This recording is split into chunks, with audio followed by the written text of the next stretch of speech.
मतलब पाकिस्तान की ज्यादा सुनने लगा ईरान। अब हम सोचते हैं सर, अमेरिका भी पाकिस्तान की ज्यादा सुन रहा है और ईरान भी पाकिस्तान की ज्यादा सुन रहा है, और भारतीय जहाज भी वापस भेज दिए। कोई दोस्ती यारी नहीं दिखाई, कोई दरियादिली नहीं दिखाई। जो इन्होंने किया है ईरान के साथ में, उनके शिप के ऊपर में हमला किया है और उसके ऊपर में ड्रोन अटैक आ रहे हैं।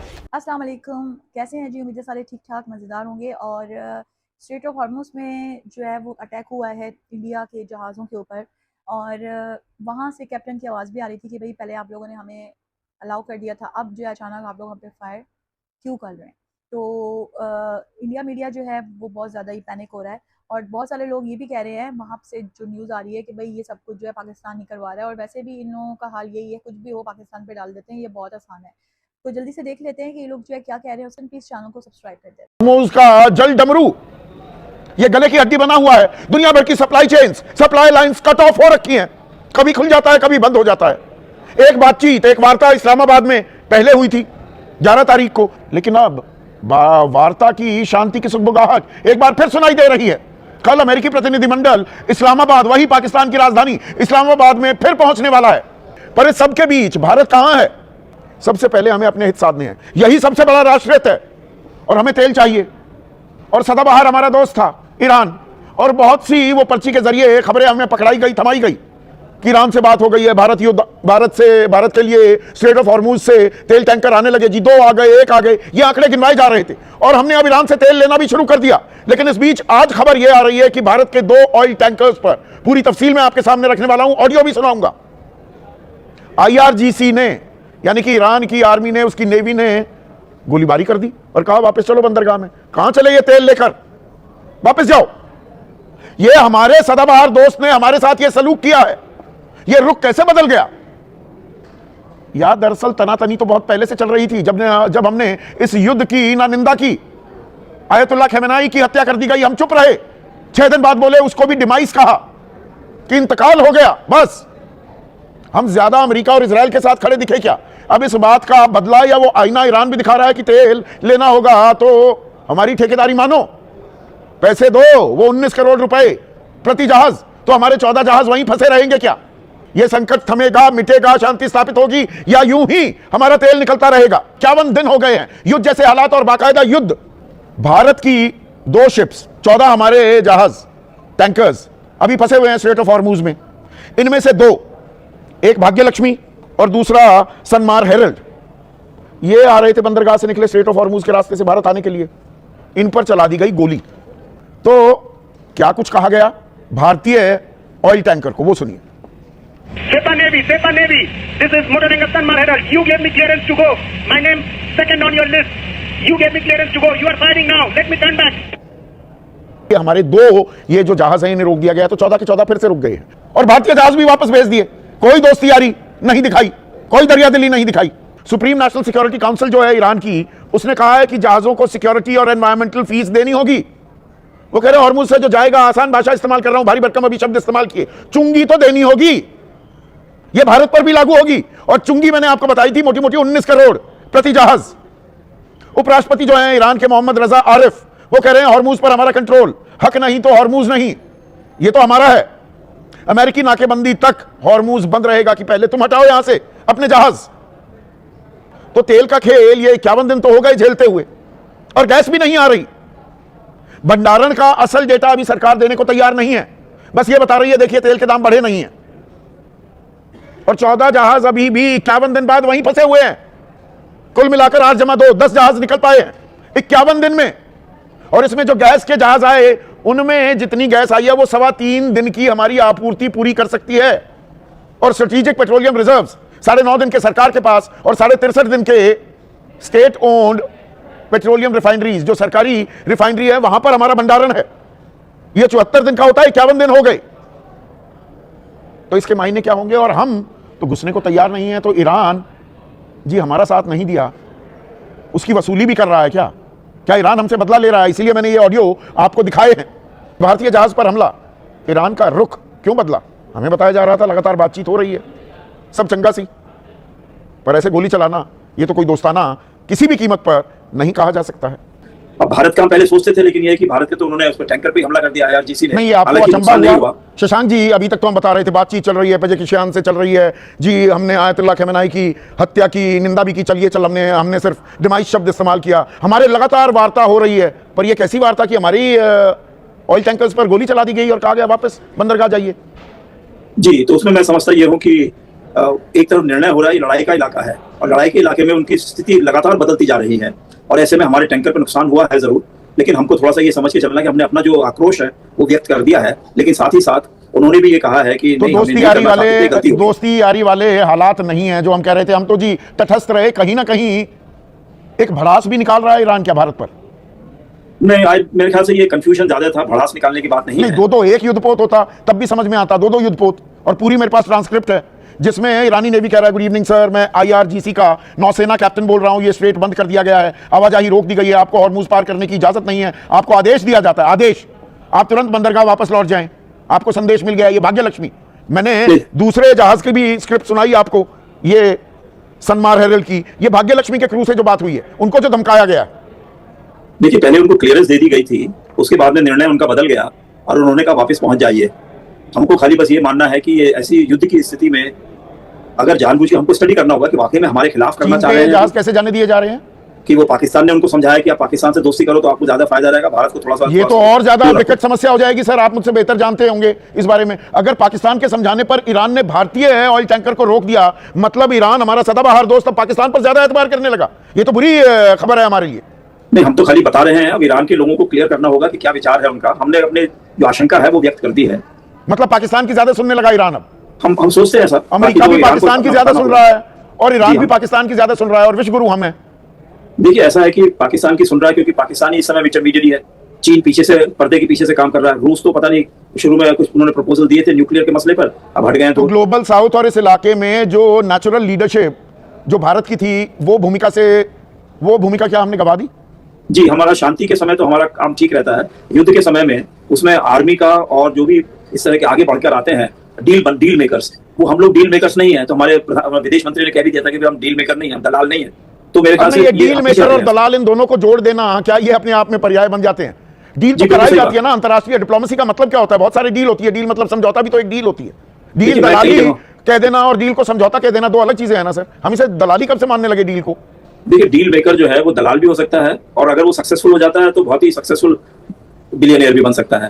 तो पाकिस्तान इस समय लगा हुआ है कि अगर पैसा मिल जाता है उसको, जैसे सऊदी अरेबिया से मिल गया $8 बिलियन उसको, तो यूएई का भी लौटा देगा और एक्स्ट्रा और मिल गया। उन्होंने अपने हाथ। आपको लग रहा है शांति स्थापित होती दिखेगी 48 घंटे बाद कोई अच्छी खबर आएगी, या अभी ये बादल छटे नहीं है? अभी बादल छटे नहीं है, यही मैं मानूंगा। मेजर जनरल के सिन्हा जी, आपके पास आते हुए आपको लग रहा है कि दूसरे दौर की जो बातचीत होगी उसे कोई रास्ता निकलेगा, और ईरान के जो तेवर है वो क्या बता रहे हैं सर? ईरान के तेवर क्या बता रहे हैं?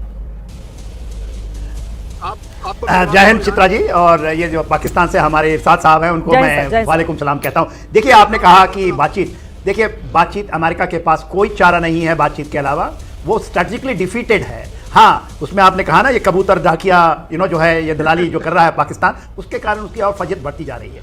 और देखिए, मैं इरशाद साहब सुन ले, अभी आपके जो फील्ड मार्शल थे वो अभी बात किए हैं डोनाल्ड ट्रंप से, उन्होंने कहा है कि आप खोल दीजिए, आप हटा लीजिए अपने नेवल ब्लॉकेट को, हाँ, नहीं तो आपकी जो हालत होगी आप वहां आएंगे नहीं। देखिए, डोनाल्ड ट्रंप ने तो ये यहां तक कह दिया था कि हम पहुंचने वाले हैं पाकिस्तान के अंदर में, क्योंकि वहां पर उनके फील्ड मार्शल हैं, उनके फेवरेट मार्शल हैं, वो जो कर रहे हैं, जिस तरह से अमेरिका को इन्होंने डुबाया है। अभी आप देखिएगा, अमेरिका के अंदर में इन्होंने कह दिया है कि बिकॉज ऑफ पाकिस्तान वो डूब रहे हैं। अब वो चल रही है वहां खबर, बहुत बड़ी खबर है, सभी चैनलों में ये चल रहा है कि इन्होंने जो किया है पाकिस्तान ने उनके साथ। और देखिए चित्रा जी, आपके चैनल में और आपके क्योंकि सब सुनते हैं, पूरी विश्व सुनती है, अमेरिका के पास कोई चारा नहीं है। वो जो इनके फील्ड मार्शल का सहारा ले रहे हैं, उन्होंने उनको कह दिया कि देखिए आप ये हटा लीजिए ने ब्लॉकेट, नहीं तो चाइना भी इसमें एंट्री कर रहा है। और चाइना तो एंट्री कर ही चुका है, आपको पता होगा।